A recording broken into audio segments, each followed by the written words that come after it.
44 jours et puis s'en va. Liz Truss est désormais ex-première ministre britannique. Elle a eu beau s'accrocher au pouvoir, elle a été lâchée de toutes parts. Début d'après-midi, elle s'est donc résignée à démissionner. I recognise, though, given the situation, I cannot deliver the mandate on which I was elected by the Conservative Party.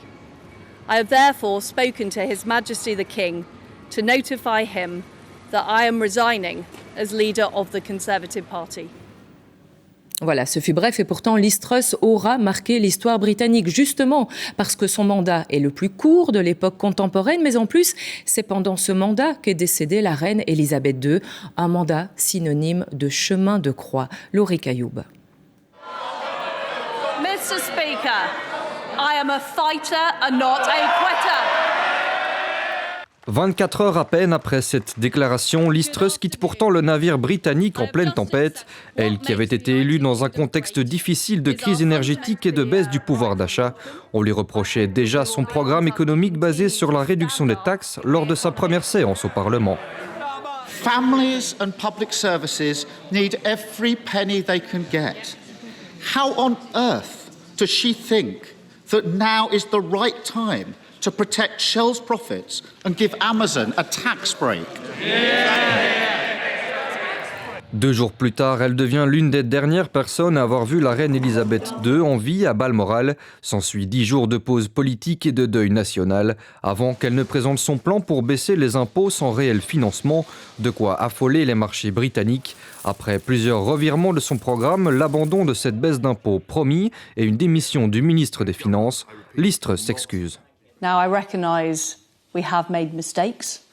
I'm sorry for those mistakes, but I've fixed the mistakes. I've appointed a new Chancellor.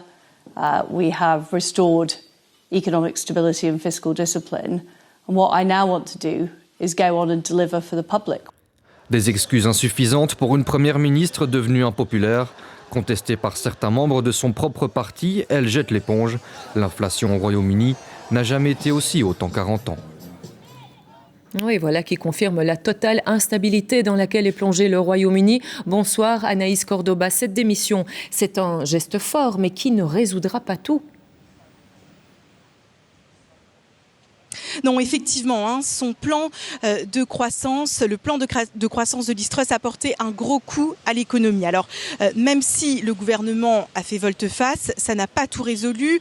L'inflation caracole actuellement à plus de 10%. Les taux d'intérêt sont passés d'environ 2% à 6% sous son mandat. Mais surtout, la crise politique ne s'achève pas avec son départ. Le Parti conservateur est considérablement divisé et pour l'instant, aucun successeur ne fait l'unanimité. De nombreux Britanniques sont consternés, inquiets pour l'avenir. Beaucoup de ceux à qui j'ai parlé cet après-midi souhaitent désormais une élection générale.